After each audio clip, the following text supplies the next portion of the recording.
Olá, companheiros ligados aí na programação da Causa Operária TV. Tenham todos uma boa tarde. Para aqueles que estão acompanhando o podcast, enquanto ele passa ao vivo na Causa Operária TV.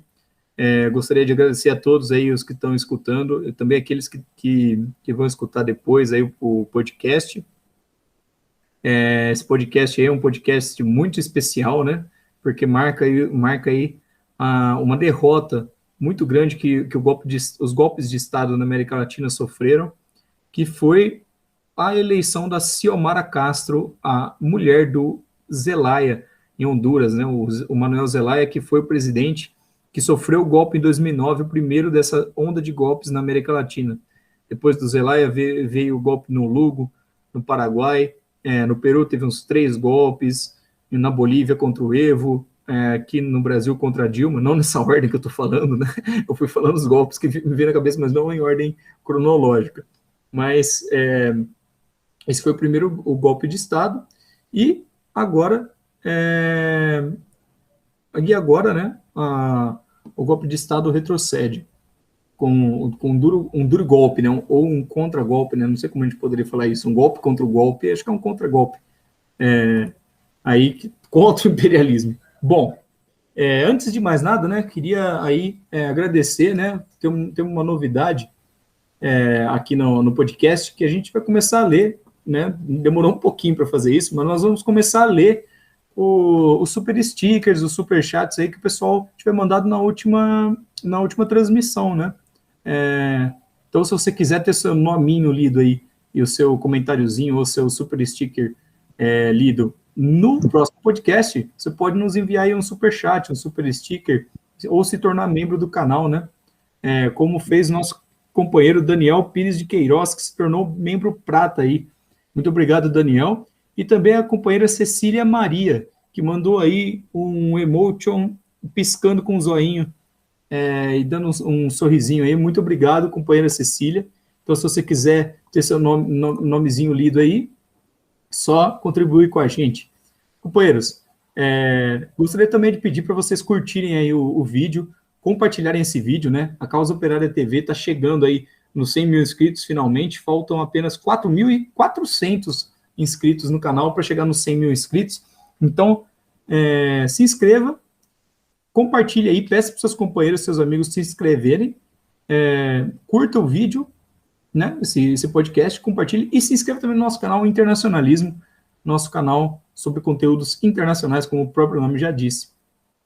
Bom, companheiros, vamos iniciar esse podcast. Eu estou aqui junto com a Júlia Scalvenzi, que depois de algumas semanas aí de recesso, ela que está aí terminando os seus estudos secundários e estava prestando o Enem, ela voltou aí para o podcast. E aí, Júlia, como é que você está? Olá, companheiros. Boa tarde a todos. Estou bem. Estou feliz em estar de volta aqui no podcast Mundo em Uma Hora. Boa. Tá mais feliz ainda, né, Júlia? Porque você não teve a sorte de não ser aluna do César, né? Mas é que dá aula de espanhol e eu fiz a prova em inglês, cara. Aí nem... Caramba, velho, que eu me senti muito chateado agora. Que isso, César é um ótimo professor. Pra ficar com essa mania de professor de nomezinho, né? Bom, meus alunos gostam de mim, mas é isso. Junto comigo também está o nosso companheiro Thiago Assad, que começou fazendo uma brincadeirinha de mau gosto na transmissão. Não vamos nem dar chance dele falar oi para a galera, já vamos começar logo esse podcast, né? Bom, antes de mais nada, eu acho que é importante a gente falar, né, que a Xiomara, ela ganhou as eleições, ela é a primeira mulher eleita em Honduras, a primeira candidata e mulher a ter ganho as eleições presidenciais, e ela ganhou as eleições 12 anos depois do golpe de Estado perpetrado aí pelo imperialismo contra o país. Na época que o golpe aconteceu, para quem não se lembra, ele foi um golpe assim, que mexeu muito com a esquerda nacional, com a esquerda internacional, porque mostrou que alguma coisa estranha estava começando a acontecer aí na América Latina. O Manuel Zelaya foi derrubado por um golpe militar, ele fugiu para Nicarágua, né? Essa Nicarágua que é uma ditadura, que a esquerda não quer apoiar de jeito nenhum, apoiou o Zelaya, permitiu aí que o cara se se refugiasse no país por algum tempo. Na época, toda a esquerda repudiou veementemente o golpe de Estado, e depois disso o país entrou numa desgraça generalizada. O neoliberalismo tomou conta do país, começou a destruir a economia de Honduras, né? Isso gerou uma onda de migração gigantesca, várias pessoas tiveram que sair do país. Isso é um dado muito interessante, porque, para vocês terem uma noção do que virou isso daí, hoje, Honduras, cerca de 22% do PIB do país é fruto de depósitos vindos dos Estados Unidos. Ou seja, o pessoal teve que migrar, sair do próprio país e ir trabalhar nos Estados Unidos, e aí junta uma graninha aí, e você sabe como é que é, né? Um trabalhador da América Latina trabalhando nos Estados Unidos, ele não é um advogado, não é um engenheiro, CEO de alguma empresa, e não é nada disso, né? O cara trabalha varrendo, passando roupa, fazendo comida, limpando banheiro, e aí com isso, esse trabalho nos Estados Unidos, ele juntava uma grana, manda, né, ainda, para os familiares que ficaram em Honduras, e isso responde por 22% do PIB do país, para a gente ter uma noção de como o país ficou pobre depois desse golpe de Estado. Em números concretos, César, de acordo com os Estados Unidos mesmo, né, no ano passado, foram 320 mil hondurenhos que foram pegos tentando cruzar a fronteira dos Estados Unidos, o que é cerca de 3% da população de Honduras. E isso foi só os que foram pegos, imagina os que não foram, cara. E se a gente for imaginar que assim, né, existe sempre uma porcentagem de pessoas que são presas, né? Porque o cinema norte-americano aí dá a ideia pra gente de que assim, a polícia dos Estados Unidos é infalível, né? O sistema de repressão dos Estados Unidos, ele prende todo mundo, ele pega todo mundo, mas na verdade isso daí é uma grande falácia. A maioria das pessoas não são pegas, não são presas, né? Então você imagina, se 3% da população é o que eles conseguiram pegar, você imagina quantas pessoas de fato conseguiram chegar até os Estados Unidos. Se cerca de 22% do PIB do país responde a isso, né, responde a pessoas morando nos Estados Unidos que depositam dinheiro para Honduras, a gente imagina o tanto de gente que vive, o tanto de hondurenho que vive nos Estados Unidos, né? Isso daí é uma coisa comum na América Central também, né? Os Estados Unidos controla aquela região mais do que a América do Sul, né? É uma região muito mais controlada pelos Estados Unidos, e o que acontece é que muitas pessoas têm que migrar. Eu lembro de uma vez ter visto um dado, muito tempo atrás, não sei nem se é verídico, mas eu lembro de ter escutado em algum lugar que a população de El Salvador mais de 50% da população de El Salvador mora nos Estados Unidos, ou seja, tem mais gente morando fora do país do que no próprio país, devido a essa desgraça que os Estados Unidos perpetram contra a população. Quer comentar alguma coisa sobre isso daí, Assad? Assim, a gente está vendo, né, que o governo Zelaya, o governo hondurenho, ele já dava um indicativo da desgraça que ia acontecer com o resto que se reproduz na América do Sul, na América Latina, né? Particularmente nessa região da América Central que está, como diz aquele famoso ditado, né, muito longe de Deus e muito próximo dos Estados Unidos, né? Tá ali na zona de influência mais próxima. E a gente está vendo já, com o sucesso do golpe, né, sucesso relativo, mas com o avanço da política imperialista sobre o país, sobre aquela região inteira, essas crises migratórias, né? A Júlia citou dados aqui do ano passado, mas esses fluxos de imigrantes eles continuaram mesmo esse ano, até o mês de maio, cerca de eu estava com esse número aqui agora há pouco. Aqui, mais de 7 mil hondurenhos foram capturados também tentando cruzar a fronteira. 7.200 hondurenhos foram barrados ali na fronteira entre a Guatemala, atravessando a Guatemala, desculpa, em direção aos Estados Unidos pela borda do México. Quer dizer, esse processo todo, ele continua. Uma coisa muito interessante, por exemplo, que eu cheguei a ver um vídeo da época, de quando começou a estourar essa crise migratória, era uma coisa parecida com o que está acontecendo aqui no Brasil. a população reclamava dos custos de vida altíssimos. Havia os custos administrados pelo governo, inclusive, energia, as taxas diversas, assim, e alimentação também, como fatores que impulsionaram elas a recorrerem a essa medida extrema, né, de abandonar o país e tentar a vida em outro país. Ó, só um dado aqui interessante para complementar isso daí que você disse, né? A região da Mesoamérica, que é aquela região do sul do México e os países da América Central, tipo Guatemala, Honduras, Belize e El Salvador, foi a região que teve maior número de pessoas passando fome, segundo a FAO, aqui na América Latina. Né? A América Latina foi o lugar que a fome mais cresceu no mundo todo em 2020, e em 2020, cerca de 19 milhões de pessoas somente nessa região da Mesoamérica, da qual Honduras faz parte, cerca de 19 milhões de pessoas passaram fome. Se você pegar a população de Honduras, tem praticamente 10 milhões de pessoas vivendo em Honduras, né, nesse momento. Os outros países são todos pequenininhos, então praticamente toda a região está passando fome. É difícil, acho que, você encontrar alguém que não esteja passando fome nessa região. Metade da população hondurenha, desses 10 milhões, vive com menos de 5 dólares e 50 centavos por dia. Aí você pega uma economia como processo do neoliberalismo, a gente está vendo aqui no Brasil também, ela vai se dolarizando. Quer dizer, a miséria ela vai se espalhando entre o país de maneira brutal.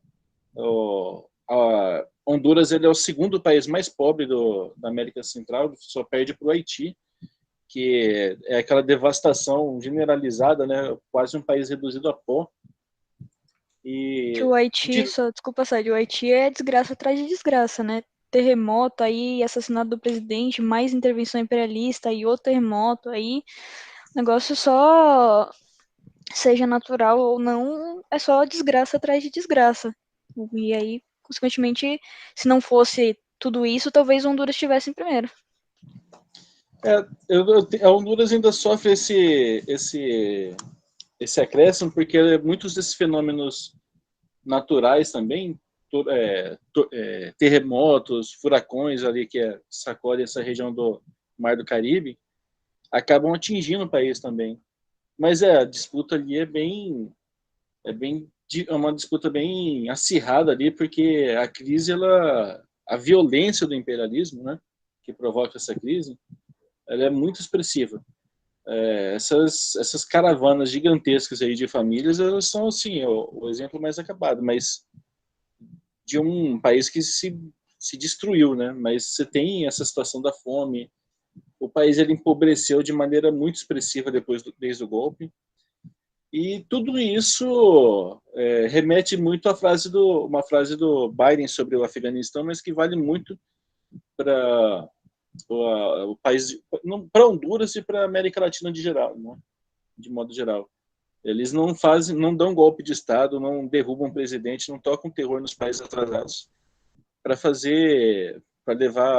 desenvolver um programa humanitário, né? O interesse deles é pela rapina mesmo, né? É pela destruição do país. E esse processo todo encontra-se justamente na essência já de uma revolta antiga. A gente tem que lembrar que o regime neoliberal teve que ser imposto pela força, foi um golpe contra o ex-presidente Manuel Zelaya, e que já vem sendo contestado há muito tempo, mas atingiu esse ponto agora, onde era impossível segurar o regime golpista, né? O imperialismo teve que ceder aqui o governo para a vitória eleitoral, pelo menos o governo a gente vai ter que ver ainda, mas a vitória eleitoral para a Xiomara e para o partido,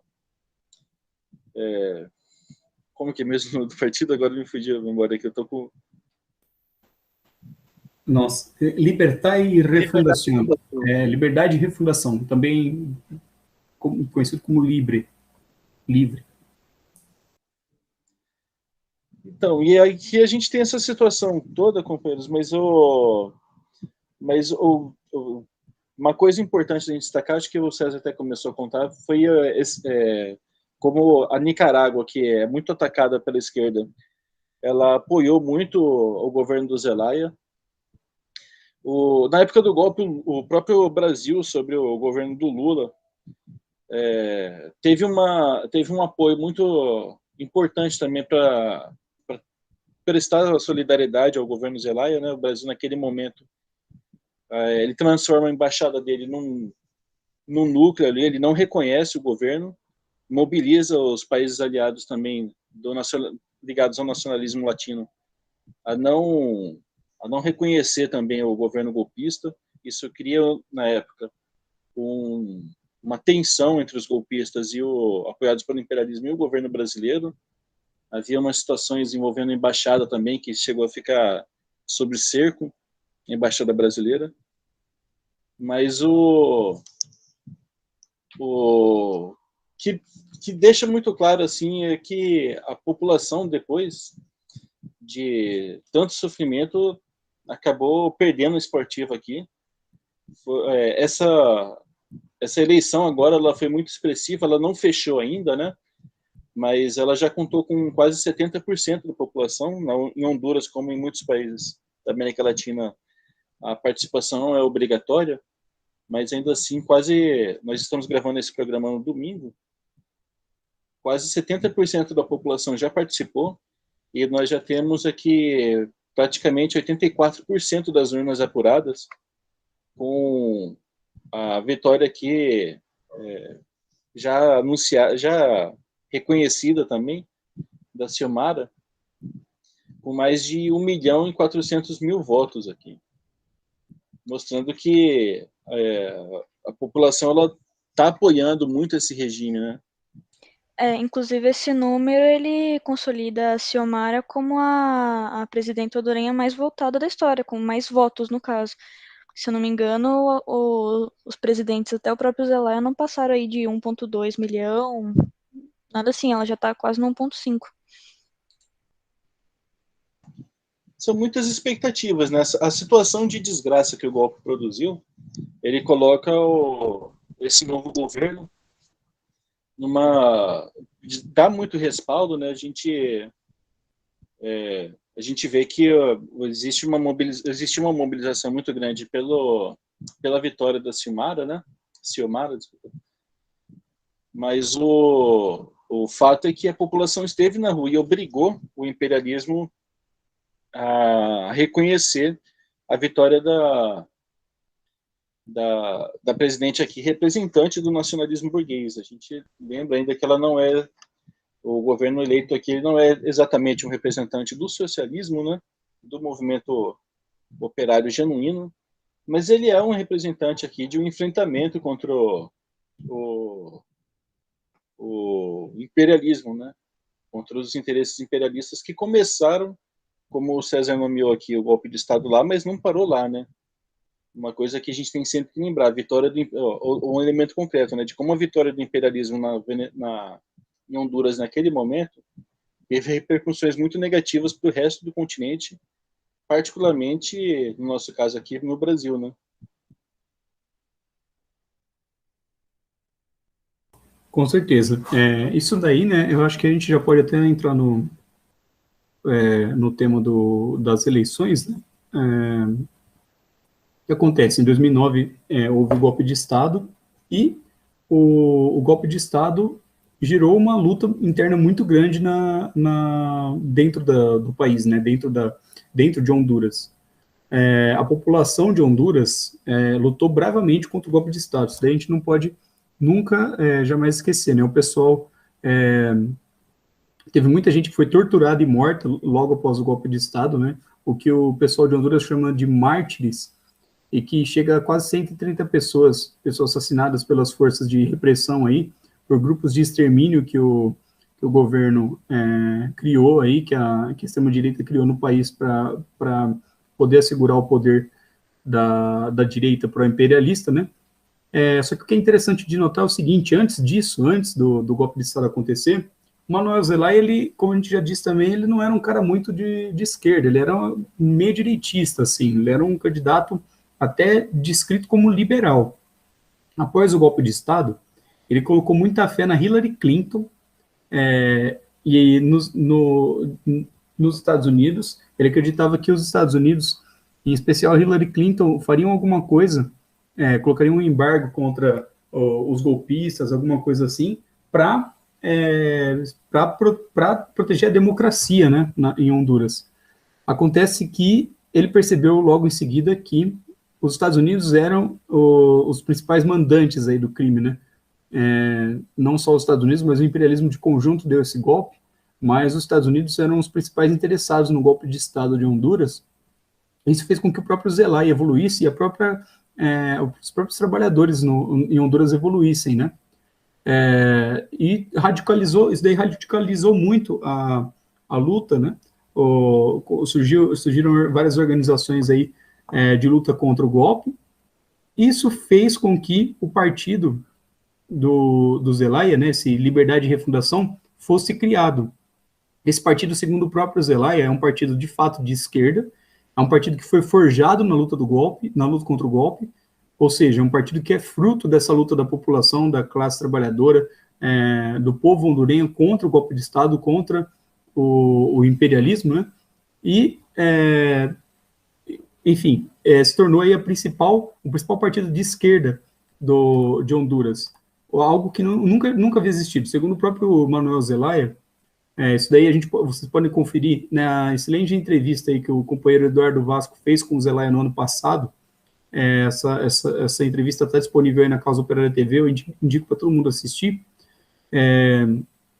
O Zelaya fala que nunca havia existido um partido de esquerda, de fato, em Honduras antes.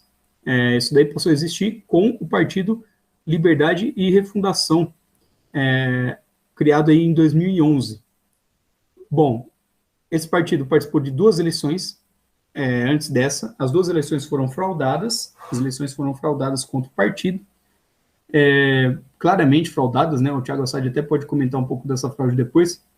Só que o que eu queria deixar aqui é que a única forma deles conseguirem a vitória agora foi que a crise foi tão grande e a população foi para as ruas.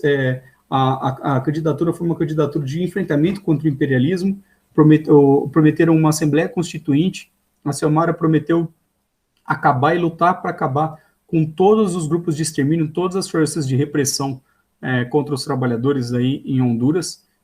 Prometeu legalizar o aborto, prometeu várias coisas para os trabalhadores aí, né? E essa radicalização da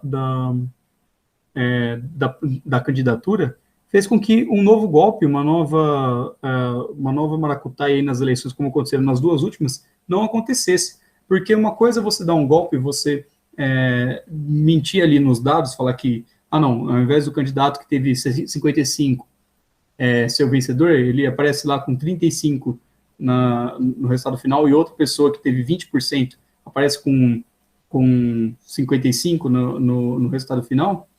Ao invés de você fazer isso, quer dizer, é muito mais fácil você fazer isso sem que o povo esteja na rua, porque com o povo na rua não tem como você desmentir. Como é que é possível que tenha tanta gente na rua apoiando um candidato, e aí do nada esse candidato perde para alguém que não tem apoio popular nenhum, né? Isso daí é uma coisa muito difícil de acontecer, mas a mobilização impede que isso aconteça, né? E foi isso que aconteceu agora em Honduras. Queria que vocês comentassem sobre esse fato.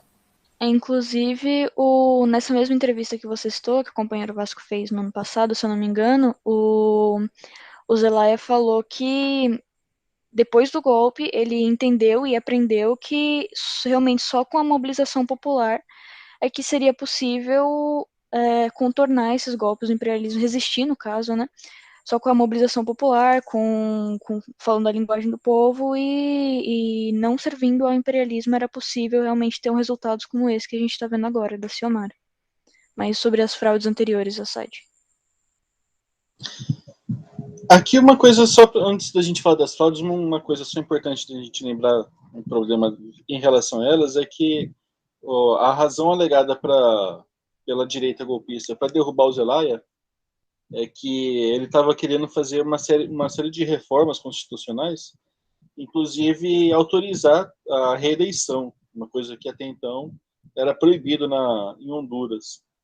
O Zelaya ele foi considerado mentalmente incapaz, se não estou enganado, Enfim, ele teve o impedimento dele lá decretado, contra a vontade popular, né, que estava muito de um lado, de uma maneira muito contundente assim do lado dele, né, do regime eleito, do governo reeleito. Mas na sequência do golpe, essas coisas assim cinematográficas, a gente viu aqui no Brasil, né, a questão da pedalada.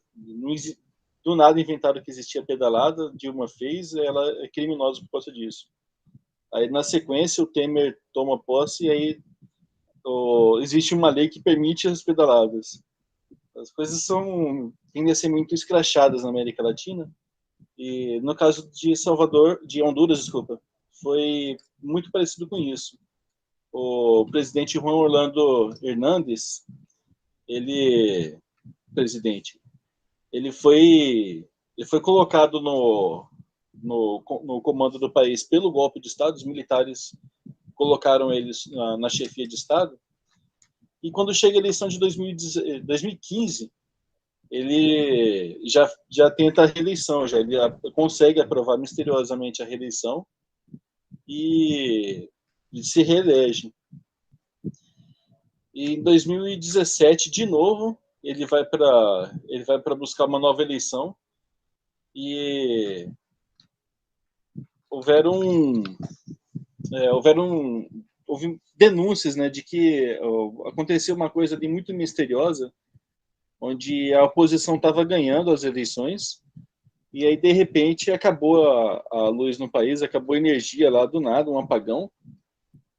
E quando ficou umas horas lá sem eletricidade, portanto com a apuração interrompida, quando volta, misteriosamente o candidato apoiado pela ditadura, que é esse próprio Juan Orlando Hernández, do Partido Nacional de Honduras, já estava na frente do candidato opositor. E aí ele vai ganhar essa eleição em 2017, mas o que aconteceu é que a gente vê assim que não existiu uma mobilização aguerrida a ponto de empurrar um resultado diferente naquele momento, né? Uma coisa que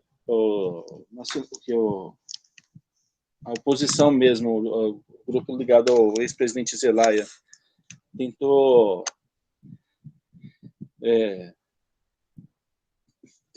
assim, eu estou querendo colocar o seguinte: foi feita uma campanha popular mesmo. O golpe ele nunca foi popular em Honduras, mas dessa vez houve uma campanha de massas mesmo para garantir a derrota desse golpe pela via eleitoral. E isso foi uma diferença fundamental entre essa eleição agora, de 2021, e as anteriores, o que levou o regime a se restabelecer de uma maneira talvez até um pouco mais radical do que antes.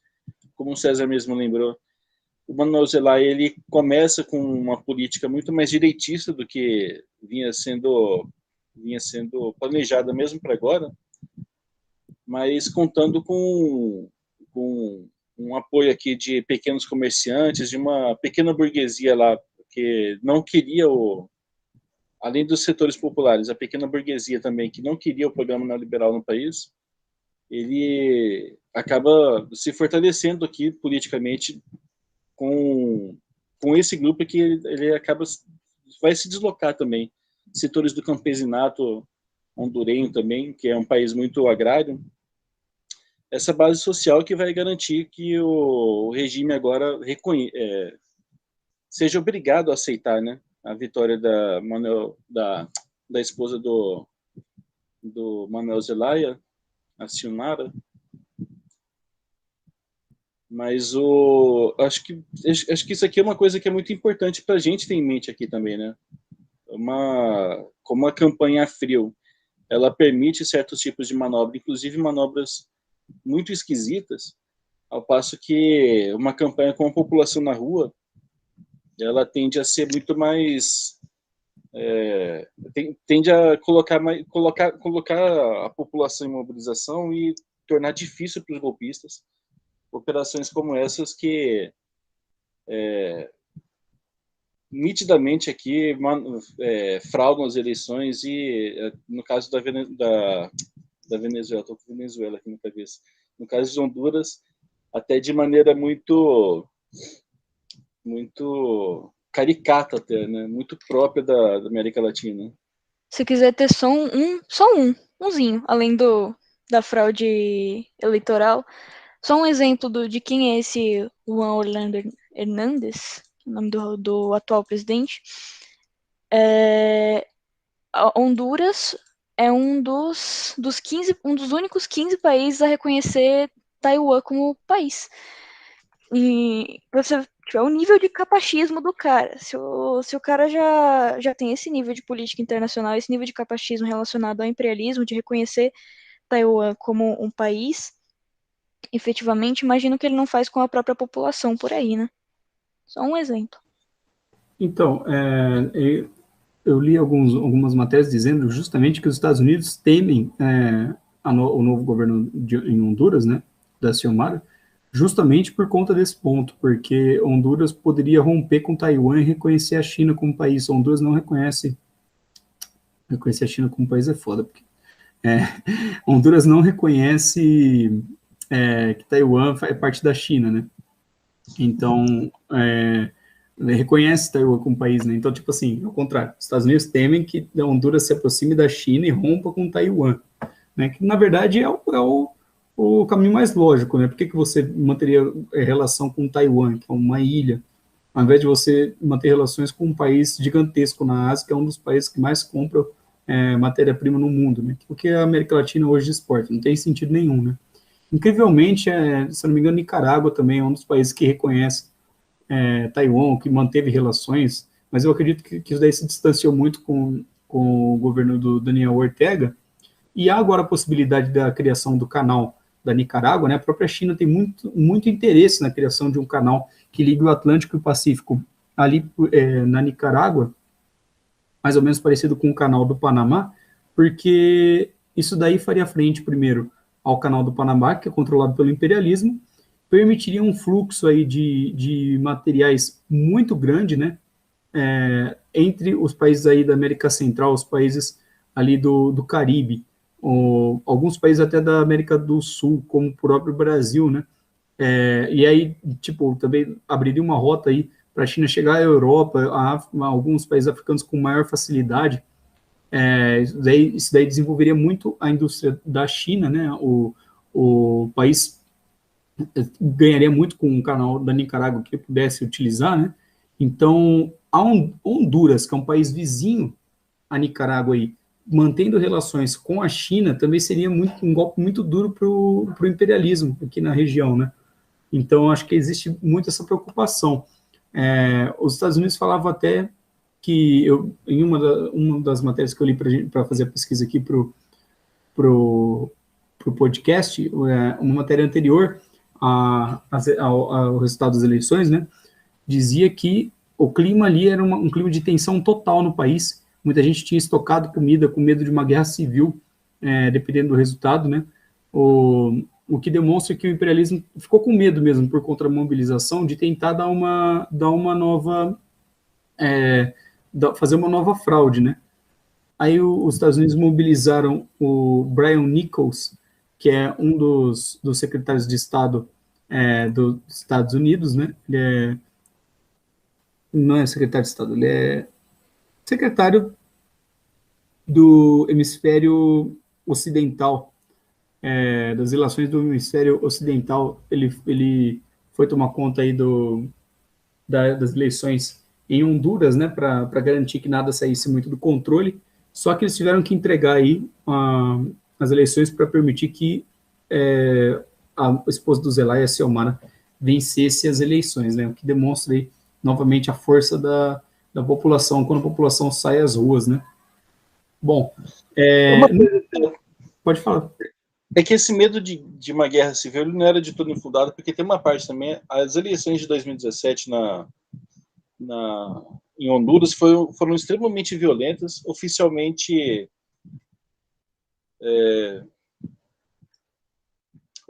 29 pessoas foram assassinadas todas elas, sem nenhuma surpresa, ligadas à oposição ao então presidente Juan Orlando Hernández.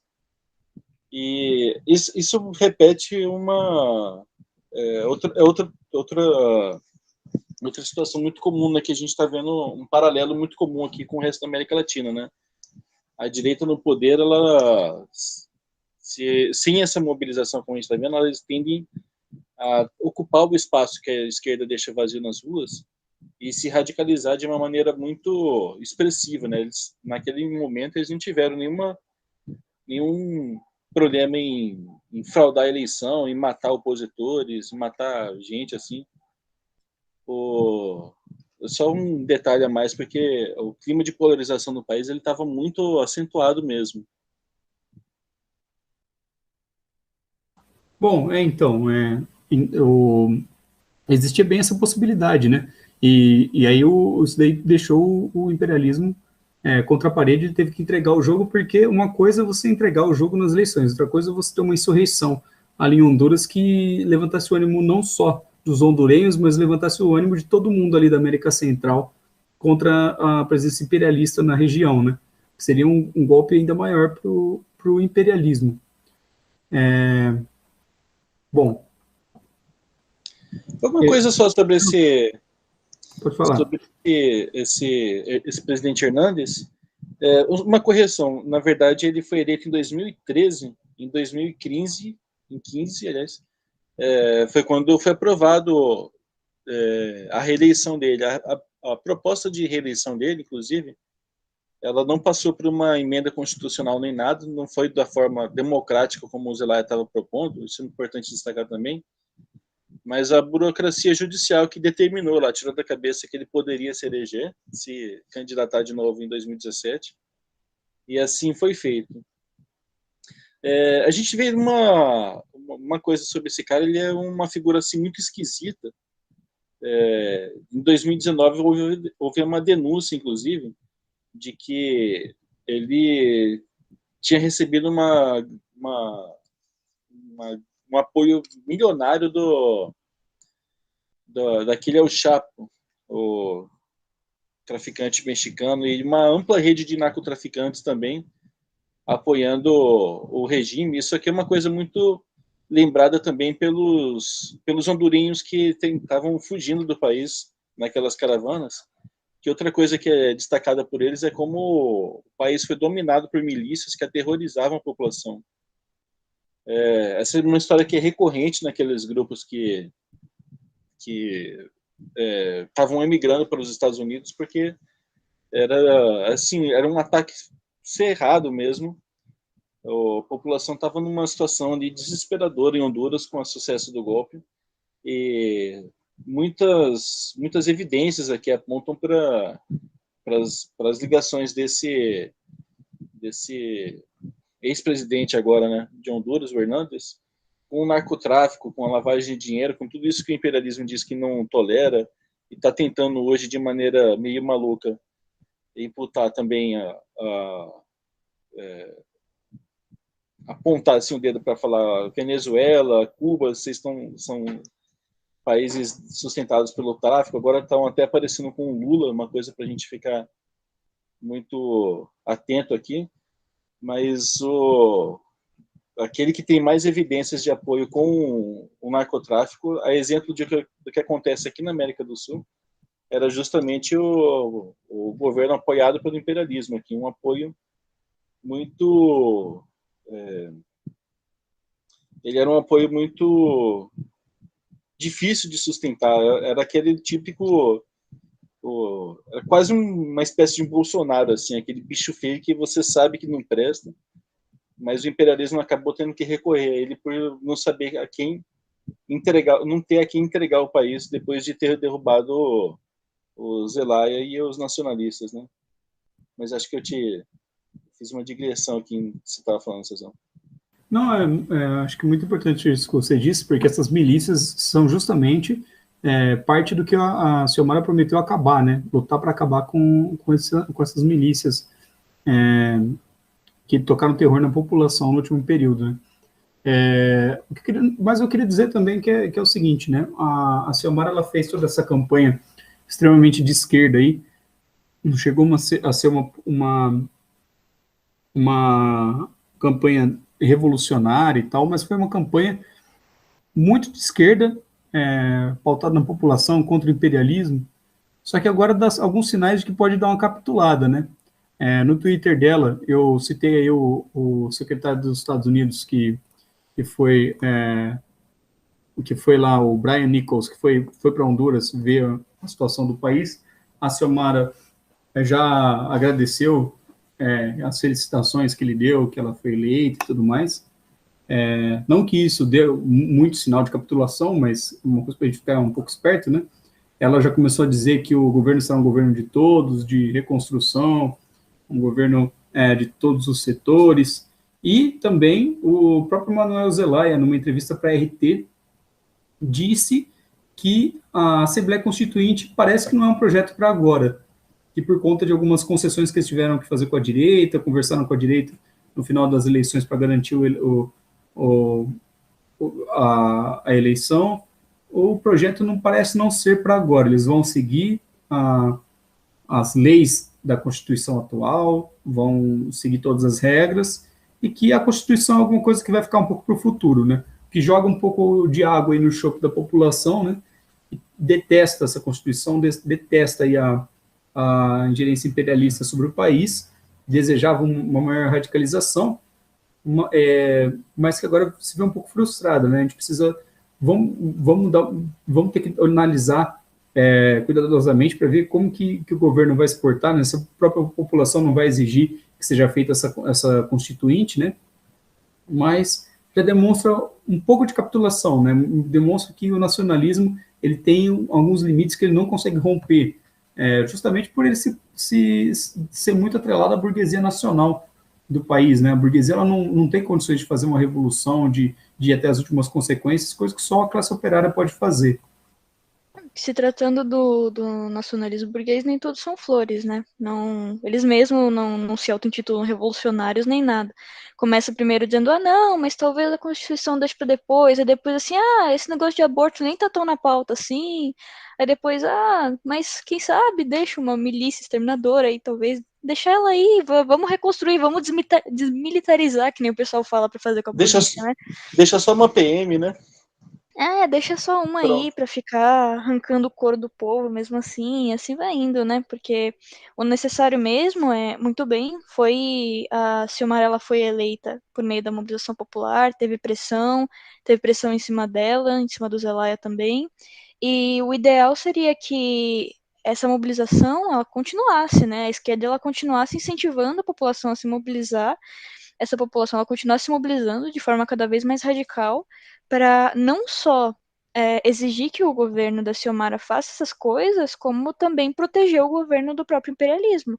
Porque se a gente vê que o governo da Xiomara ela caminha realmente para cumprir todas essas coisas que ela prometeu e talvez até coisas a mais,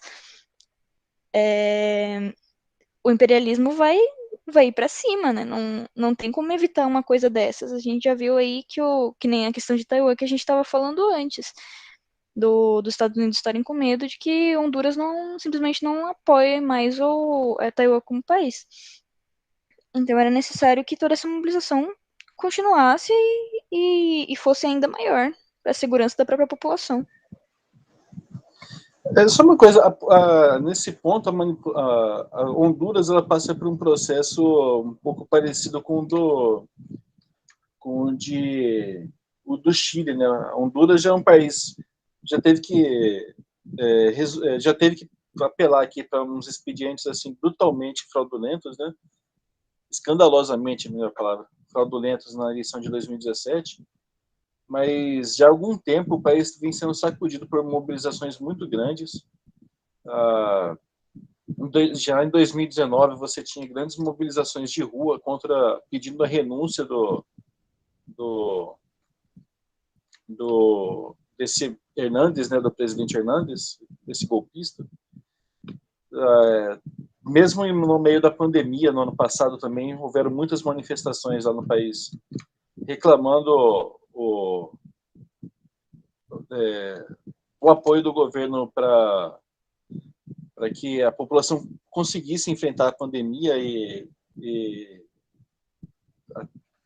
assim, a mesma política, né, que foi adotada no resto do planeta de lockdown, nesses países onde você não tem tanta gordura para queimar, eles acabam tendo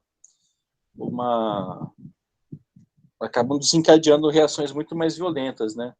Na capital de Honduras, Tegucigalpa, desculpa, durante todo o período da pandemia, ele foi marcado também por muitos protestos, de maneira desorganizada, a maioria deles. A gente vê pelas fotos, mas de qualquer forma, muitos protestos contra o governo hondurenho, reclamando apoios que estavam sendo noticiados pela imprensa internacional, que estavam sendo destinados ao país, mas que não estava chegando à população, que padeceu lá também sem meios de se sustentar durante a interrupção das atividades, sem medicamentos, sem nada, né? E essa mobilização ela não parou, ela continuou acontecendo, o que acaba desencadeando nessa situação aqui, onde o imperialismo foi obrigado a aceitar a Xiomara Castro, né? Isso aqui, só uma coisa, tem esses elementos assim que demonstra como vocês estão colocando a limitação do nacionalismo burguês, mas eu acho uma coisa que eu acho importante, porque assim, a gente lembrar, no final, se depender desse pessoal do governo, mesmo da Xiomara Castro, desculpa, esse regime ele tende, né, a tentar se estabilizar de uma forma, assim, fazendo um grande acordo nacional, como ela mesma tem defendido, né? Ela tem a presidenta eleita, ela tem uma postagem aqui falando em união sem, como é que é a palavra dela? Ela fala em unificar o país sem radicalismos, sem nem sectarismos, né? Mas o próprio Fidel Castro, outro Castro famoso também, que era um representante de um nacionalismo burguês, embora muito mais revolucionário, ele próprio é um exemplo de como essas lideranças pequeno-burguesas, de tendências nacionalistas, elas podem, de repente, por um regime de força da população, passar para uma política muito mais revolucionária do que o que eles mesmos pretendiam, né? Eu acho que essa situação de Honduras, ela é muito importante, acho que é uma coisa que a gente tem que acompanhar com muita atenção aqui, porque desdobramentos muito interessantes podem sair dessa mobilização. O povo na rua, a gente sempre tem a população pobre explorada, né, trabalhadores e camponeses na rua, a gente sempre é sempre uma coisa muito positiva, eles conseguindo impor o governo nacionalista aqui da Xiomara Castro, já é uma vitória importante contra o imperialismo. A gente tem que acompanhar agora para ver como isso evolui. Essa coisa da Constituição, deles dizerem já de antemão que não é o momento, virem com essas desculpas, é uma coisa que depõe contra o movimento que levou ela ao poder, mas tem que ver se a população que foi às ruas, que está enfrentando esse inferno todo, e com certeza está com um nível de paciência muito mais baixo do que o próprio governo eleito, não foi constituído ainda, mas o próprio regime que vai se desenvolver agora está pretendendo impor. A população, finalmente, como a gente sempre lembra, no legado, né?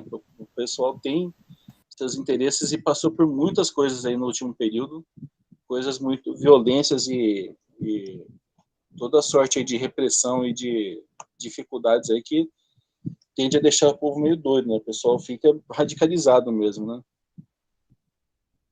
Bom, pegando o gancho do que você disse aí, né, do que é preciso fazer as coisas para agora, né? A gente não pode já deixando para depois, lembrando um pouco do que o próprio Fidel Castro disse, né, que no longo prazo estaremos todos mortos. Queria fazer o convite aí dos companheiros para todo mundo aí, né, não só ficar ouvindo falar do que está acontecendo em Honduras, de que a população se mobilizou e conseguiu colocar o nacionalismo de esquerda aí de volta no governo, mas participar disso aqui também no Brasil. É possível a gente fazer isso daí também, a gente dar um contragolpe aí, acabar com o golpe de Estado. Para isso a gente precisa se mobilizar, não basta a gente ficar esperando, né? Como diria a canção aí, só para fazer uma última lembrança aí das coisas célebres aí que a humanidade já fez, né? Grande canção aí do Geraldo Vandré, quem sabe faz a hora, faz agora, né?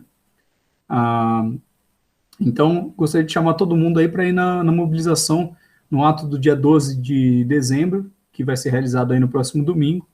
Vários militantes aí, ativistas de esquerda aí do Brasil inteiro, estão indo para São Paulo, né?